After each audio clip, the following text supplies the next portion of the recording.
Hey everyone, welcome back to my channel. My name is Bettina and I'm the makeup enthusiast. In today's video I'm going to be doing my April beauty spending diet update. If you want to see how I went with my beauty spending diet, then keep on watching. So April was the worst month so far this year with my beauty spending diet. It just went down the toilet. I started with one order and then it went to 2 and then 3 and then 4. I lost count with how many orders I ended up making by the end of the month, but we might start off with the real numbers because it's scary and it's a little bit embarrassing for me, but I'm just going to pop them out there. So for the month of February, I spent $723.89 on makeup. I can't believe I spent that much money. Like, I just can't believe I spent that much money. I used up a total of $392.40. So that leaves me a gap of $331.49 over. So I spent $331 more this month than I used up. So far this year I was going really strong. I was using up quite a lot more than I was spending. This month that went out the window, that went down the toilet. It just got out of hand this month. A few things to note that I noticed this month that I don't know how to implement this into my beauty spending diet, but I did notice a few things. So first of all, I found that for me, in my mindset, for the month of April, I feel like I was having a bit of a rough time mentally and emotionally. There's been a few things going on here and there that have just kind of upset me, and I felt like I just dropped the ball. And just to make myself feel better, I channeled my emotions into spending, and to make myself feel better. Obviously it worked, but now I am $300 behind in my spending diet. I found throughout the month I was placing little orders here and there, like $100 here, $150 there, $100 here, and it didn't seem like that much to me at the time. But now when I'm looking at the numbers at the end of the month and all those little bits of $100, all those little bits of $50 and whatnot here and there have totaled up to be quite a lot of money. And I think I've gotten myself into a trap quite a number of times before with the same thing. So I'm thinking maybe going forward with this of keeping a running total every order I make throughout the month, and maybe that might trigger my brain to think, hang on a minute, you've already spent way too much money on makeup this month.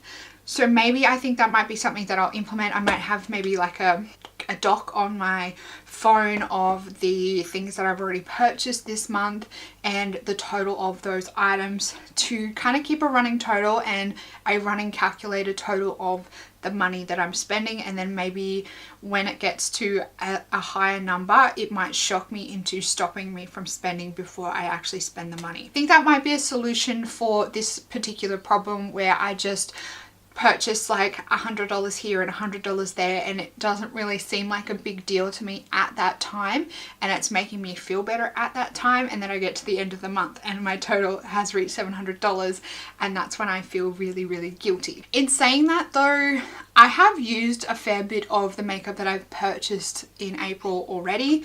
There's only maybe, I want to say maybe 2 palettes that I haven't used yet that I purchased in April. So I'm really quite proud of myself with the fact that I am actually using the things that I'm buying. So I think in a sense, yes, I spent a lot of money, and I probably spent a lot of money that I didn't need to spend, but I am using a lot of it. There's a lot of things that I brought this month. For example, I brought 2 foundations and I brought 2 concealers. Did I need to buy them? I definitely did not. They were little things that I kind of, the 2 from Makeup Revolution, I just added to my cart because I was buying something from the website that stocks Makeup Revolution, and the 2, the Beauty Blender foundation and the Tarte Shape Tape, I purchased them because I was in Sephora during the month of April and I really wanted to try them, and I caved and brought them. Those things are things that I really want to try and get better at. So far this year I was going really, really well, but I think just having my emotional and mental state a little bit rocky, it really just triggered me to make those purchases, just to make myself feel better that I had something new to focus my energy on rather than dealing with all the other stuff. I don't know how I'm really going to fix that problem, but maybe if I just try and reduce the amount of money that I'm spending. In terms of like the foundations and the concealers, I will definitely 100% get around to using them eventually. I'm just a bit annoyed at myself that I still have a fair few in my stash that I need to use up and I need to go through, that I purchased them before using them up. I was really trying to get into the mindset of using before buying, and I really fell off that bandwagon this month. I really thought I was starting to train my brain and get into a good habit of that, but it all fell by the wayside this month. So yeah, I don't know, going forward I really need to, I don't know, do something. A lot of the stuff that I purchased though, I'm not trying to justify it, but a lot of the stuff I did purchase had been in my mind and on my mental wish list for quite a while. For example, the stuff from Kaleidos Makeup, I had been seeing that for a couple of weeks before it released, so they were constantly popping up in my mind of things that I wanted to buy. Same with a few bits and pieces from Colourpop, like the eyeliners for example. I'd been wanting to pick up a few different colours for quite a while. The 9 pan palettes from Colourpop, I was really interested in trying them for a little while. Same with like my eyeliner brushes, I had been wanting and thinking about making a purchase and had gone to the cart on Super Beauty for quite a few times before I actually made the purchase with Discount Beauty Boutique. So there are a few things this month that I had been constantly putting into a cart but never buying, and I think it was not justifiable and not okay that I finally made the purchases, but they were not really 100% impulse purchases. It was the few little bits and pieces here and there that I threw in my cart left, right and center that were the impulse purchases. Things like the setting spray from Colourpop, I didn't need another setting spray. Things like the cleanser from Colourpop, yes, I will definitely get around to using these two things, but I didn't need them straight away, and they're going to be ending up in my backup drawer, which is what I'm trying to avoid. Things like the 2 concealers and the 2 foundations that I brought, same again. I will definitely use them eventually, but it's going to be a waste until I can get around to them, and they may very well start to separate or start to go off or start to go a bit funny by the time I get around to finishing them. Definitely things that were purchased this month that I had been thinking about, that I had been wanting to purchase for quite a while, but there were definitely traps that I fell into here and there where I ended up making orders and making the order a lot more than it should have been by just throwing little bits and pieces here and there, and I definitely fell into that trap this month. So going forward, I want to make sure that I am continuing to be more mindful about what I'm purchasing. So I think I'm definitely going to start writing down a wish list. I think I'm definitely going to start writing a running total of what I've purchased and how much I've spent for the month, so I can see how that number is clocking up. And I think I'm somehow, I don't know, going to try and figure out a way to avoid buying those little extra bits and pieces.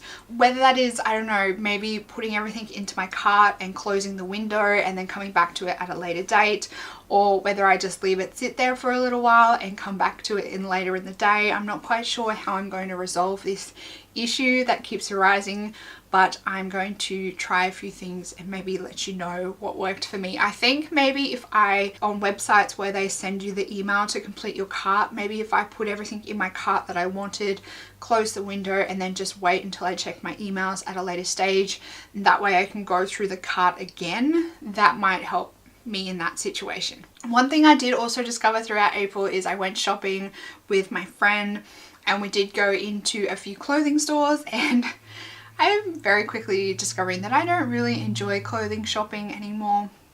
We went into one shop in particular and I tried on quite a number of different clothes, and I just found the cuts weren't very good. The quality of the clothing was very low and poor.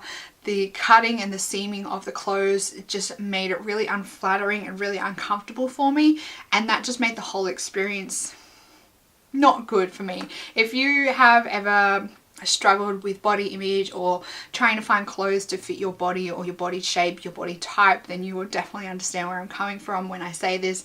But buying poor clothes and buying poorly cut clothes and poorly stitched clothes, it really does kind of do a toll on you mentally, because you feel like you are the problem when it's actually the clothes that are the problem, not your body. I generally am like the same size for most brands, and then when I go into a store and find that because a shirt is cut poorly or because the sizing is a little bit off with a particular brand, that it doesn't fit me, it kind of does a toll on you. When you have always struggled with body image, it's hard to deal with that kind of stuff. So that definitely is a factor as well. And sometimes for me it's just easier to not clothes shop, and that's why I think a lot of the times I channel any kind of money or any kind of upset that I've discovered from clothes shopping, and I channel that into spending money on beauty, because I feel like beauty is kind of one size fits all rather than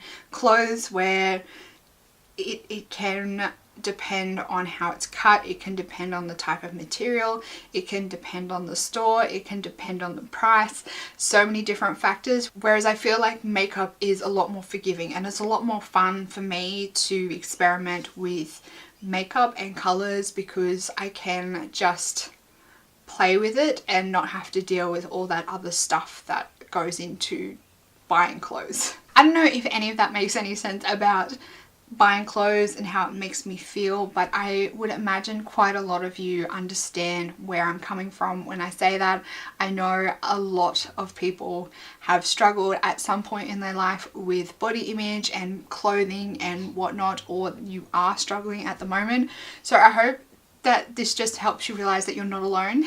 The struggle is real, and I know where you're coming from when you struggle to deal with this kind of stuff, because I definitely do go through like roller coasters when it comes to that kind of stuff, and sometimes just buying clothes I just shouldn't do it. And I'm starting to realize when I am in that kind of headspace, and I'm starting to understand when I'm in that kind of headspace and recognize when I'm in that kind of headspace, just not to go there. I hope anything that you can understand from yourself is trying to understand when you're in a good headspace and when you're not, and what you do with yourself when you're in those headspaces and how it can affect you. So that is my April beauty spending diet update. I know it's super duper late for this month, but this video got pushed back because others got priority. Make sure you give this video a big thumbs up if you liked it. Also, I hope you would consider subscribing down below so you can keep up to date on all my beauty spending diet videos, as well as any other first impression videos or review videos that come out every single week on Monday and Friday, and I also go live every single Sunday. That's it for this video, everyone. I hope you're having a fantastic day, and I will see you in the next video. Goodbye.